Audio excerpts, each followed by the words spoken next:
everyone, it's Shelley from Balance Point Partners, and welcome back to our series on our primitive brain starring George the Caveman.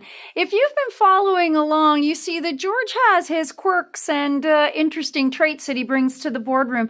But today in our episode, we're going to look at George as a leader, and we're going to talk about the care and feeding of your caveman leader. Stay tuned.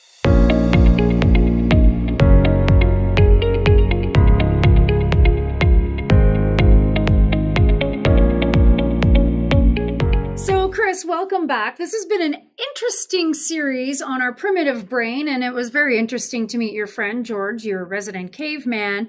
And I'm just going to cut to the chase. I'm sorry, I don't believe he's a good leader. So give me 3 reasons if you want to sway me why he is, but I'm guessing you agree too. What makes George a poor leader in our modern workplace? So, Shelley, in this case, George is a terrible leader. And one of the reasons is that he's, this is like one of the reasons. Yeah. Like, I'm good leader.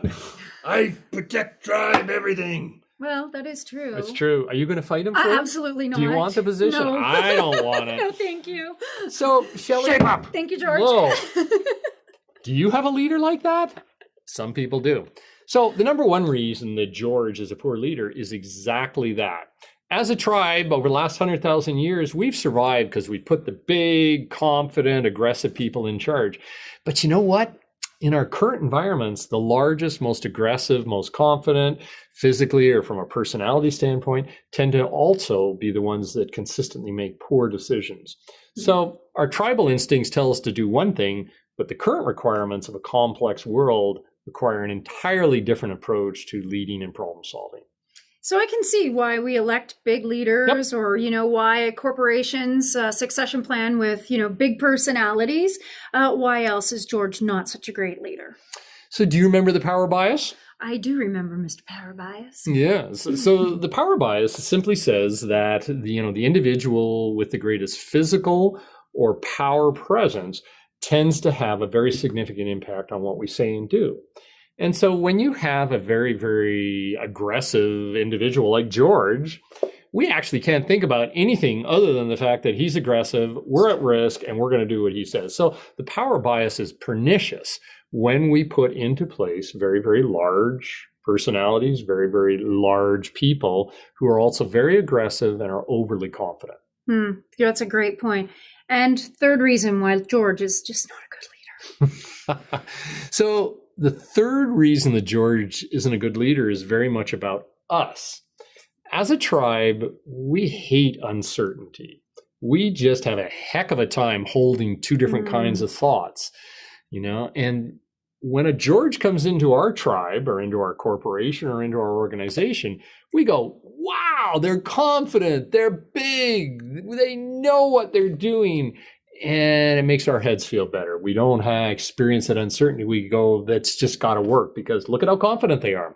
And that is the third reason why cavemen make terrible leaders, is even though we might feel better initially about having a big aggressive person, the reality is that's the opposite of what we should be putting in charge when there's complex decisions and very, very difficult problems to solve, which kind of describes all of our work environments. So, Chris, I'm not going to lie. I have sat in meetings in corporations where that kind of leader, minus the spear and maybe was wearing a suit, came into the room and sort of acted like that. I don't want to deal with it, but I really should have. What are some tactics that I could employ? I didn't have tools back then. What are some of those tools you can give me? One of the first things you can do is go back and review our episode on the power bias. Okay, you want to know when it's operating. You want to know how to deal with people that are in a position of power. Okay, and that's good. That'll get you through the meeting. But the other 2 things that you want to do, we already actually covered in the other 2 episodes, which is learn to create environments and processes that optimize decision-making and problem solving, that take into account our natures and the environments that we currently operate in.